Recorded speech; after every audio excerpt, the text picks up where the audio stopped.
حضرت ابو قلابہ رحمۃ اللہ تعالی علیہ جو کہ ایک تابعی بزرگ ہیں، وہ فرماتے ہیں فی الجنت قصر لصوام رجب، رجب کے روزہ داروں کے لیے جنت میں ایک محل ہے۔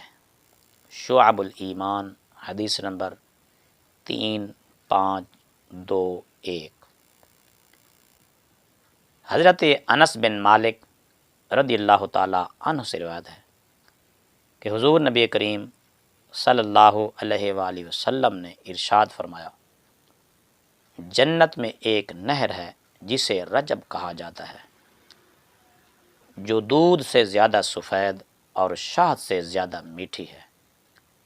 تو جو کوئی رجب کا ایک روزہ رکھے تو اللہ تعالیٰ اسے اس نہر سے سیراب کرے گا۔